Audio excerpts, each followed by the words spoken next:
हमने काम किए थे, ईमानदारी से किए थे, सिस्टम को बदला था, भ्रष्टाचार दूर किया था। जिस प्रकार से लूट राज हरियाणा में चलता रहा, हमने उस पर ब्रेक लगाई। इसलिए मैंने पहले दिन से कहा कि जब सारे डिमोरलाइज्ड भी हुए थे, सारे आंकड़े हमारे खिलाफ थे, तब भी मैंने कहा कि आएगी तो बीजेपी। अंबाला कैंट सीट से भाजपा के नवनिर्वाचित विधायक अनिल विज कहते हैं, हर कोई सत्ता विरोधी लहर के बारे में बात कर रहा था, लेकिन किसी को सत्ता समर्थक लहर के बारे में पता नहीं था। हमारी सरकार ने बहुत काम किया, हमने व्यवस्था बदल दी और भ्रष्टाचार हटा दिया। हमने रोक लगा दी जो लूट वर्षों से की जा रही थी। जब सारे आंकड़े हमारे खिलाफ थे, तब भी मैंने कहा था कि भाजपा सरकार बनाएगी। चुनाव हुए, यहाँ तुम्हारे अगेंस्ट हो वहाँ ईवीएम खराब है, जहाँ तुम्हारे हक में हो वहाँ ईवीएम ठीक है। तुम्हारा तो करैक्टर हो गया। ये छोटे छोटे बच्चे, स्कूल के बच्चे भी जानते हैं कांग्रेस के करैक्टर को। हरियाणा विधानसभा चुनाव में अपनी हार के लिए कांग्रेस द्वारा ईवीएम को जिम्मेदार ठहराने पर वे कहते हैं, जब नतीजे उनके पक्ष में नहीं आते तो वह ईवीएम को दोष देते हैं। कांग्रेस पार्टी के इस चरित्र के बारे में हर कोई जानता है। नहीं, ये देखिए, लोग एंटी इनकम्बेंसी जान बोलते हैं, पर प्रो इनकम्बेंसी का किसी को नहीं पता।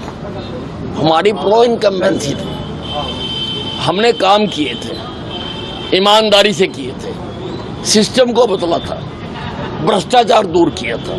जिस प्रकार से लूट राज हरियाणा में चलता रहा, हमने उस पर ब्रेक लगाई। इसलिए मैंने पहले दिन से कहा कि जब सारे डिमोरलाइज्ड भी हुए थे, सारे आंकड़े हमारे खिलाफ थे, तब भी मैंने कहा कि आएगी तो बीजेपी।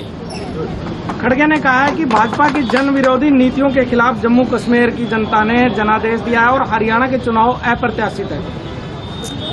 अब खड़गे साहब पता नहीं कहाँ से राजनीति शास्त्र पढ़कर आए हैं, इतने सीनियर लीडर हैं।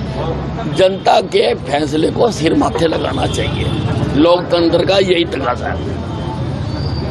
कांग्रेस ने कहा है कि हरियाणा विधानसभा चुनाव फैसले को वो स्वीकार नहीं करते क्योंकि कुछ जिलों में मतगणना प्रक्रिया ईवीएम कार्यप्रणाली के बारे में गंभीर मुद्दे हैं और कहा है कि वह इस मामले को चुनाव आयोग में उठाएंगे। स्वीकार नहीं करते तो चुल्लू भर पानी में डूब मरे। चुनाव हुए, यहाँ तुम्हारे अगेंस्ट हो वहाँ ईवीएम खराब है, जहाँ तुम्हारे हक में हो वहाँ ईवीएम ठीक है। तुम्हारा तो करैक्टर हो गया। ये छोटे छोटे बच्चे, स्कूल के बच्चे भी जानते हैं कांग्रेस के करैक्टर को। मायावती ने बसपा और इनेलो की हार पर जाट समुदाय और जातिवाद लोगों को जिम्मेदार ठहराया। उन्होंने अपनी मानसिकता बदलने की सलाह दी है।